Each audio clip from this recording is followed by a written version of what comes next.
Anyway, I'm Stephanie Corder. If we haven't met, I am your Member Relations National Vice President currently. I'm from the great state of Minnesota. And my name is Eric Hyatt. I'm over Chapter Relations, and I'm from the state of Illinois. So to start things off, Stephanie, can I have $5? Why? Because Okay. I need coffee. Oh, well, coffee. That's a good I reason. need Sky Miles. $5. Right? Yeah. Here you go. He So- needs Sky Miles. If only fundraising was that easy, we wouldn't need this presentation today. But it isn't. So we're going to talk about building partnerships and raising funds this afternoon. I tried to stop him from that cheesy joke, but I couldn't. It sounded good at 1 a.m. yesterday. So one of the Already spent.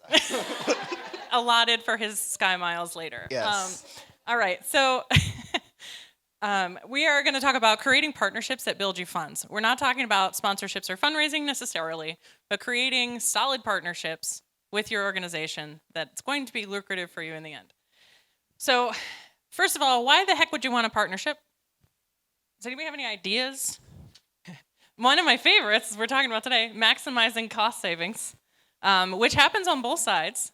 Because if you bring the manpower, they don't have to pay the people. Or if they bring the alcohol, you don't have to buy the booze. So super great cost savings opportunity. And that can go further than that, of course. But improved efficiency, enhanced services, and program improvement. If you don't have the people or the training skill set to provide the trainings or the opportunities that your members need, someone does. And you have the opportunities in your chapter to give them what they want and get both things in return. It also promotes inclusivity. And in doing that, you're reaching out to other organizations and getting different viewpoints, different people, bringing them into your organization and changing the way you view things. The more you do that, the more inclusive your organization becomes. And then increase credibility and brand awareness. This one is huge. If you partner with an organization that is super credible in their community, or vice versa, if you pick up a little org when you're the big fish in the pond, it really, really increases your credibility. And you'll be able to leverage that to get much, much more for yourself or for them than you ever thought you could. So not all financial here. So next we're going to talk about what kind of partnerships that you need. What are some examples of some partnerships? What was that? Chamber. So like a business partnership. What else? Local leaders. Vendors. What else? Nonprofits. And what are some of those, what do they provide? What are some of those partnerships provide? Manpower. Fundraising. Anything else? Knowledge. Connections, networking, all great examples of partnerships. So you can see partnerships are not just, there's fundraising, both, in-kind sponsorships, and then there's sponsorships, and then just like we said, manpower and those connections, all those are really valuable. And why do you need a partner? What are some of the things, what events have you used or events that you've conducted over the last year that, really benefited from having a partner? So when you're trying to figure out what type of partner you need, you have to determine why do you need a partner, and also what do you need from your partnerships. And the values of that project are also very important. So are there examples of certain partnerships that need certain values? Like Stephanie, I know you were talking about some values that are important, some... Okay, the best way I can put this in a nutshell is you probably don't want Tito's sponsoring the kids' coloring event. Right. Right? Like... I I said kids coloring event. Okay. So a super big part of this when you are creating, trying to figure out what kind of partners you need is going to be figuring out what values you're leaning into in that time. Is this family friendly? Is this community based? Is this leadership based? Are you focusing on the homeless population? Are you focusing on the need for shoes? And you need to figure out where your values lie. And in finding that partner, you have to make sure it's one who has similar values to you. Like I said, Tito's kids coloring contest. Probably not a good fit. Not a No. good fit. Yes. Yes. And just because they'll give you money doesn't mean you should take it. I know that's really like controversial, but very true. Values are super important when picking a partner. Just because they'll give you money doesn't mean you should take it. Yes. Yes. So if I'm doing a project to help Eric be a better public speaker, I don't want to take money from the I Hate Eric Forever fund. I mean, they'd probably donate a lot. So. They might. But all right. So the search begins. After you figured out what kind of partner you need, the search begins. So what are some really good ways for you to find a partner candidate? Anybody have any ideas? Fortunate happenstance. Definitely leverage that. All right. I have one. Oh, you got one? What you got? Looking at other people's events. Ooh, yeah. Or See anybody which ones Facebook are- stalked anybody before? Yeah, Yeah. for sure. Social media stalking, totally appropriate in this particular thing. Some other really out-of-the-box ideas you can think of would be searching websites of similar type valued events and seeing who participates. See who their partners are. See who gave them money. See who bought tables at their gala. Those businesses are going to be more sympathetic to your cause and what you want to accomplish, because you know they're already donating and you know they have those values. Another great, like, out of the box, when you go to an event, mention to literally everyone you're talking to that you're looking for a partner for this type of event. People are probably definitely going to know what you're looking for, and you might land in the right spot. So take every chance you possibly can. Another little out of the box, maybe put it in your email signature about your search for a partnership. Put it on your social media, anything that people will see all the time, because you never know who you'll meet that will get you to that right person. Even just a press release, too.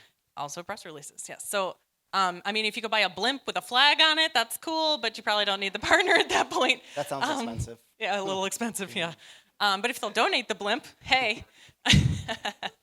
Yeah, so don't leave any stone unturned, so to speak, unless they're non-valuable stones. We won't want the I Hate Eric Foundation. Oh. All right. So who's ready to play a game? Yeah? That's what I like to hear. So we're going to break off into, I think, pairs, right? Try to, like, meet someone new. So don't just, try to do someone outside of your state. Or, Good luck, Michigan. Yeah. I mean, it could be the same state. I mean, Michigan's big. Maybe so you don't know somebody in the room. So try to find someone new. And you're going to have 30 seconds for each person to try to make your best first impression. And then we'll discuss that later. So let's... I saw lots of eyes get big. Ready? You have a few, maybe about 30 seconds to find somebody. Ready? Go. Good? So You're it really sounds excited? like you all made some good first impressions based on the level of participation on that. Did anybody get a handshake? Got- Ooh, bonus points. So what was difficult about that activity? What was something that maybe was a little bit difficult? Unpredictable? Okay, hold Okay. on. Unpredictable? Oh, you So- did a JC first impression. Love it. So not knowing, too, what to do after that initial, like, hello. Okay. Okay. Yeah?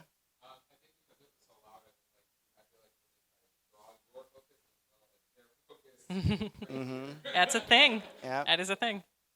I'm going to go in the back.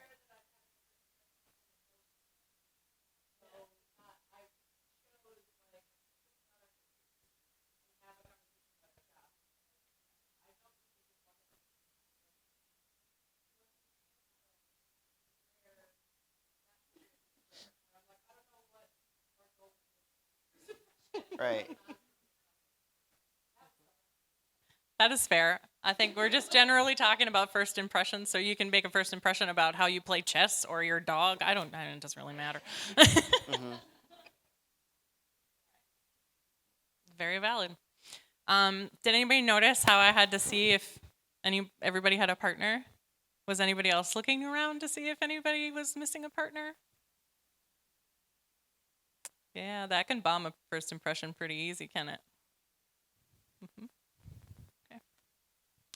So I think someone in the back of the room said, one of the difficult things was really not being prepared what the ask was for. So you kind of have to, before you're approaching a partnership, being prepared and being ready to make that good first impression. Because This was challenging at times because you didn't know what to talk about, or it was kind of sprung on you. But if you have the right tools and resources before you make that first impression, you could be much more successful. So knowing what you're offering when you're going into that meeting, knowing what you want from them. Is this an in-kind sponsorship? Is this you need manpower? Do you need money? Having that clear ask, so when you're ready to make that conversation, you know what you want, and that's going to make the conversation go much better. Creating that system or plan. So this is something I think is really important. So let's say we're going to divide up, and we're going to pick 20 different businesses to see if we can form partnerships with. And we go to the same 20 businesses. That sounds redundant. And I think those businesses are going to get pretty annoyed at us, right? They might offer it to you, and I ask, and they say, nope. Because I'm cuter.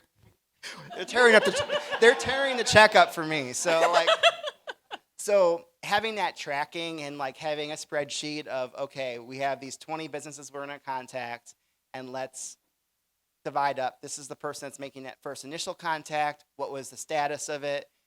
Comments. Who was our contact there? Having that all, because it's going to help next year too as well, to have that all written down in the PMG. Be prepared to know your time frame. So if you're going to be, this is a project in a week, obviously you're probably not going to form a partnership, but having that time frame so you know what are our timelines in terms of when a partnership is needed to be done by, and having those details ironed out. When you walk into a meeting, you might have a total different outcome than you're expecting.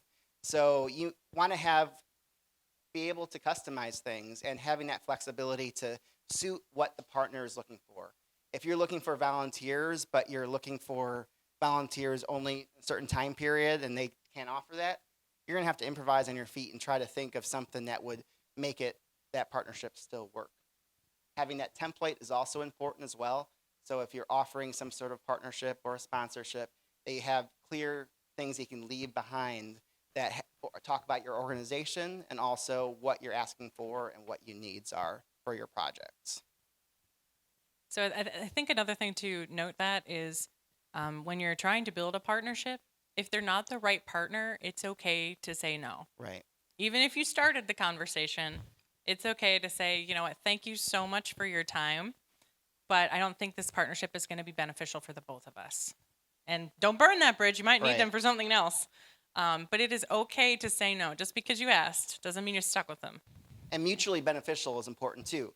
Don't just get into a partnership that benefits that other organization and not yourself. I think a lot of chapters are really kind of desperate to try to form those relationships, but they're not looking at what they're getting out of it as well. So if you're going to something to help their project, make sure you get that media recognition or that recognition that you're supplying volunteers for that project. Yeah, and remember, you're taking work off your plate, not putting work on your plate. Right.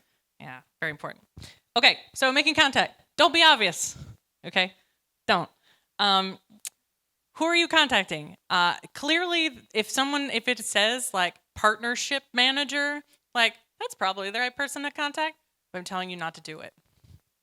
Find a brand manager, find a community connections person, market. Well, ask someone at that place. You're more likely to get a response if you're sent on or forwarded on from an internal address, okay? So pick the wrong person on purpose. Be sneaky about it, okay? And be prepared to get forwarded a few times. It's going to happen because the first person you talk to thinks they know the right person, and it's not going to be the right person. That's okay. Patience is really key here. You must start early. Have to. Well, and one thing too is I think sometimes you don't want to just spend so much time looking for that right person. I've seen some chapters do that where they're like, we want this big, let's say it's a big major corporation in town. We need to find that right person. They never make the ask because they could have just called and found out someone to at least make that initial request in too. Mm-hmm. Absolutely. Has anybody gotten a partnership from an unlikely source that just surprised the heck out of you? Okay, so, that's a great lesson to always keep your ears open where you are. You're a JC when you're at work, even though you're focusing on work. You're a JC when you're grocery shopping, even if you're just grocery shopping. Your connections don't disappear. When you see someone in the grocery store, unless you're me, you usually say hello. I usually hide, but that's something different. So make sure that you embrace those connections when you find them, and make sure you keep growing those. And that's how you're going to find these unlikely partnerships and grow these I partnerships. have a good one. Uh-oh. My barber. Your barber. Like, so we were talking about the JCs, and we're like, hey, we're doing a toy drive, and he's like, oh, I'll get a box. I'll get a collection box. And so, again, one of those like not expecting something, but something in your everyday life. And actually, I think that location was one of our top collection points. So it was a total random everyday transaction they were doing that led to a good partnership for our chapter. Yeah, good example of what we were talking about earlier. Talk to everybody all the time about these partnerships that you need. You never know who will be willing to help you. Are any of you JCs because someone asked for help? Yeah, a few of you. Do any of you take on your leadership positions because you think you can help? Mhm. Yep. Did any of you chair a project or oh boy, she's like, woo, me, all the things. Did any of you chair a project or take on a board position or a committee position on a project because someone was talking about their struggles and you knew you could help them? Okay, you in the front can't see all the hands, but there's a lot. Okay, so talk about it all the time. Be transparent. Let people know what you're about, and they will come to you because they want to help you. Okay? All right. So, talk in terms. Okay? This is the closing part of your partnership. You can't just like pinky swear on it, okay? You have to have this conversation about your expectations versus what's actually going to happen. Because if you don't, this is going to happen. Has anybody ever had that happen? You thought you were doing one thing and all of a sudden you're dancing with somebody? Yeah. Just like kinda. But I think you all understand, like, that communication breakdown is pretty bad. But so closing that partnership, you have to sit down and have that meeting and say, hey, this and this and this is what I'm bringing to the table, and this is what you're bringing to the table. This is the timeline. These are the expectations, and this is the commitment that we're making to each other to bond that partnership. This step gets missed a lot. And then you're at an event and you're scrambling because nobody brought the ice, because the person that said they would bring the ice because you're going to put a logo on your shirt didn't bring the ice because no one followed up and no one said, hey, these are my expectations. Very, very important. So, clear vision for the partnership. Like I said, expectations, very important. And then timelines.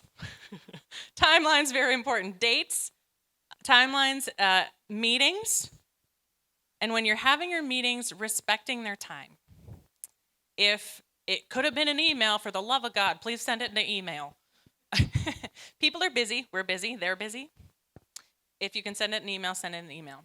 And when you have those meetings, make sure you have some sort of guide or agenda of important information that you have to convey to them. One, you won't miss it if you have a list. And two, then there's a reproducible list that you can say, hey, these are the things that we talked about. These are the things that I need, and vice versa. Okay. I think it's time for another group activity. What do you think about that? I love group activities. Yeah. So let's talk, like, within your tables, let's spend maybe a couple minutes. Let's talk about some of the things, kind of like our slide, like what has gone expected or not as expected based on a project, and what did you learn about it? Including a partnership, please, with Right. a partnership. Right. So spend a couple of minutes, and hopefully we get some good stories from this activity. Any questions?